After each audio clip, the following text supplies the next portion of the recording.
Tervetuloa taas tänne Leffahullu-podcastin pariin. Tällä kertaa ensifiilis-arvostelussa viikon päästä Disney Plusassa alkava Alien Earth-sarja, joka jatkaa legendaarista elokuva-franchisin tarinaa TV-sarjan muodossa. Näin siis ennakkoon 6 jaksoa tästä ja nyt spoilerivapaat ensifiilikset, millainen tämä sarja on.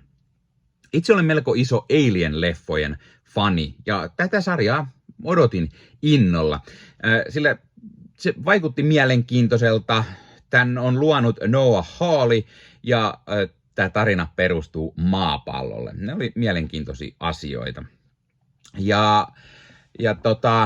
Nyt pureudutaan ensifiilikset ilman spoilereita, millainen sarja tämä on ja mitä mä siitä olen mieltä. Mutta muista ensin, jos katsot YouTuben puolelta, niin pistä peukkuun, jos tykkäät tästä. Pistä kanava tilaukseen, muistutuskellosta päälle näitä, koska tulee uutta sisältöä. Leffahullu-kanavalla on tällä hetkellä 1100 tilaajaa, pikkusen yli, joten kiitos kaikille, jotka olette kanavan tilanneet. Ja Leffahullu YouTube-kanavan jäseneksi voi myös liittyä. Jäsenet näkee kanavalta videoita ennakkoon, auttaa samalla tukemaan kanavaa, joten kiitos kaikille mahtaville jäsenille. Sitten arvosteluun, eli Alien Earth. Tämä sijoittuu vuoteen 2120, eli pari vuotta ennen alkuperäistä Alien-leffan tapahtumia. Tässä on tämmöinen Weyland-Yutanin tutkimusalus, mikä tekee pakkolaskun maapallolle. Ja sitten paikalle rientää tämmöinen Prodigy-firma tutkimaan tätä hylkyä ja mitä sieltä sitten voisi löytyä. No yllätys, yllätys, siellähän on Alien Xenomorphi, mikä sieltä löytyy, mutta myös muita Alien elämänmuotoja. Sillä tietysti tämä oli sellainen salainen tutkimusalus, josta tämmöisiä mörköjä löytyy. Sarjassa seurataan siis tällaista Prodigy-firmaa ja sen työskentelyä androidien ja tekoälyn parissa. Ja sitten, että he tutkivat näitä alien, xenomorfeja ja muuta mörköjä siellä. Tarinasta ei sen enempää tässä spoilerivapaassa arvostelussa.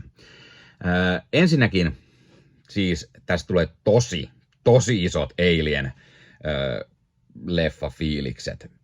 Tää siis on tällä tekijätiimillä on todella hyvin hallus Alien-leffat ja varsinkin just ne ekat 2.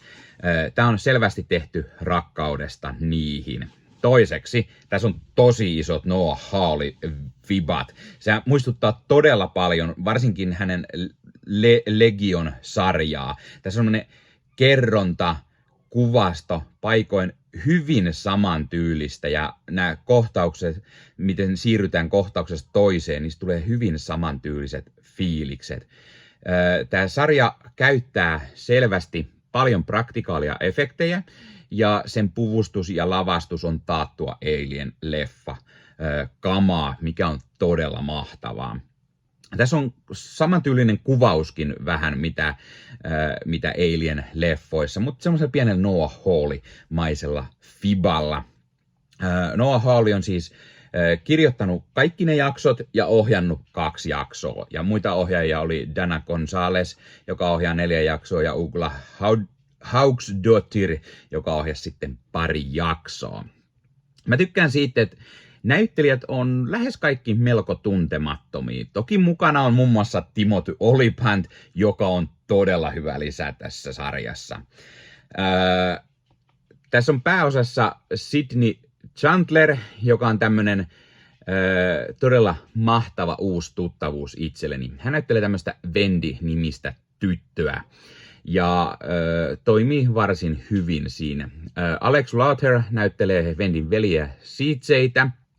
Ja sitten Samuel Blenkel näyttelee tämmöistä Cavalier, eli tämän Prodigy-firman iso pomo, joka on hyvin mielenkiintoinen, tämmöinen hyvin erilainen iso toimitusjohtaja firmassa. Ja sitten Baboy Sesau puolestaan näyttää tämmöistä Morrow-nimistä androidia, joka ei ehkä ole kauhean mukava ja hyvin semmoinen Alien-leffamainen androidi. ja hän tekee todella mahtavan roolisuorituksen tässä. Ja kuten sanoin, niin Olive Hunt on myös todella hyvä roolissaan, ja mä tykkään. Tässä on hyvin mielenkiintoisia hahmoja, ja tässä on paljon niitä sellaisia niin kuin Alien franchisein tyylisiä semmoisia niin kuin hahmoja, sitten tietty ne Alien mörrinkäiset ja muut, ja sitten tässä on niitä androideja. Ja mä tykkäsin siitä, että näihin hahmoihin tykästyy ja niihin jopa kiintyy tässä parin ekan jakson aikana. Ja kyllä alkaa vähän heidän kohtaloitaan jännittämään, vaikka kyseessä nyt onkin ehkä Alien franchise ja hahmot ei välttämättä selviä hengissä ainakaan kaikki, niin kyllä niin kuin alkaa jännittämään, kun sitten siellä xenomorfi pyörii menemään niin, että mitä siellä tapahtuu, ja ihan mielenkiintoista. Tässä sarjassa on tosi isot Blade Runner-fibat myöskin, mutta tässä on myös pikkuset semmoiset Matrix-tyyliset fibat ja tietenkin paljon sitä Alien-fiilistä. Alien Xenomorphia nähdään sarjassa usein, mutta onneksi mukavan saatti säästeliäästi, mutta silti saatti tarpeeksi ja uhkaavana, mikä on aina se paras juttu. Ja miten niin kuin pelottavaa se on, kun se Alien siellä hiippailee, tai sitten facehackerit, mitä myös tietenkin mukana on, koska sehän liittyy vahvasti tähän Alien Xenomorphi-hommaan. Sen lisäksi, että mä tykkäsin siitä, miten häiriintyneen pelottavia myös nämä muut Alien-entiteetit on, mitä täällä tässä sarjassa on.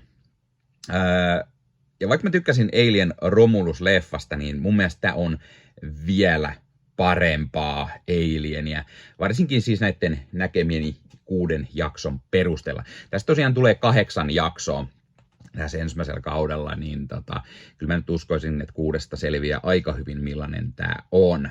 Tässä on todella mahtava lavastus, puvustus, ne hirviöt, hahmot toimii mahtavasti, musiikki on tosi mahtava ja hyvin sellaista Alien franchise-uskollista, mutta pikkusella semmoisella Noah Hawley-maisella twistillä.